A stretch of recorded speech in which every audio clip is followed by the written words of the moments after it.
வணக்கம் நண்பர்களே. இப்போ தக்காளி விலை ரொம்ப மலிவாக கிடைக்கிது. இந்த தக்காளி பஜ்ஜி ரெசிப்பியை கண்டிப்பாக ஒரு தடவை ட்ரை பண்ணி பாருங்கள். நான் இன்றைக்கி 5 தக்காளி பழம், ஒரு பெரிய வெங்காயம் எடுத்துகிட்டு கழுவிட்டு இந்த மாதிரி பெரிய பெரிய துண்டுகளாக கட் பண்ணி வச்சுருக்கேன். ஏன்னா நம்ம குக்கரில் வதக்கிட்டு விசில் விட போகிறோம் நண்பர்களே. குக்கரில் 1 டேபிள் ஸ்பூன் கடலெண்ணெய் இல்லை நல்லெண்ணெய் சேர்த்துக்கோங்க.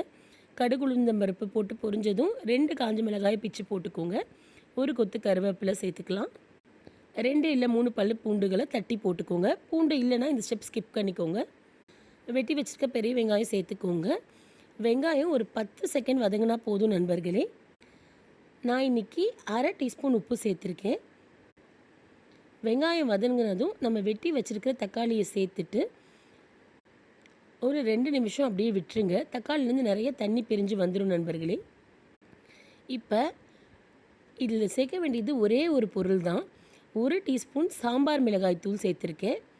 இல்லைன்னா சாம்பார் பொடின்னு சொல்லுவாங்க. சக்தி, ஆச்சி, ஏதாவது ஒரு பிராண்ட் சாம்பார் பொடி 1 டீஸ்பூன் சேர்த்துக்கோங்க. சாம்பார் பொடி இல்லைன்னா 1/2 டீஸ்பூன் மஞ்சள் தூள், 1 டீஸ்பூன் மிளகாய் தூள், 1 டீஸ்பூன் தனியாத்தூள் சேர்த்துக்கோங்க.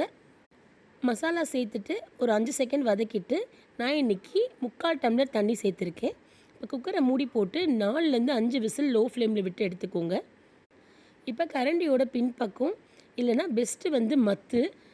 என்கிட்ட மத்து இல்லாதனால நான் இந்த மாதிரி கரண்டியை வச்சு மசிச்சு விட்டுக்கிறேன் நண்பர்களே. இதுவும் ரொம்ப டேஸ்ட்டாக தான் இருக்கும். உங்கள் வீட்டில் கொத்தமல்லி தழை இருந்தால் கண்டிப்பாக சேர்த்துக்கோங்க. என்கிட்ட இல்லை, அதனால் ஸ்கிப் பண்ணிவிட்டேன். இது இட்லி தோசையோடு ரொம்ப நல்லாயிருக்கும். சப்பாத்தி பூரி கூடயும் வச்சு சாப்பிடலாம். ஆனால் இட்லிக்கு ஊற்றி சாப்பிட்டிங்கன்னா ரொம்ப டேஸ்ட்டாக இருக்கும். இதில் நீங்கள் விருப்பப்பட்டீங்கன்னா ஒரே ஒரு கத்தரிக்காய் இல்லைனா ஒரே ஒரு உருளைக்கிழங்கு சேர்த்துக்கலாம். இந்த ரெசிபி ட்ரை பண்ணி பார்த்துட்டு எப்படி இருக்குன்னு கமெண்ட்டில் சொல்லுங்கள். நன்றி.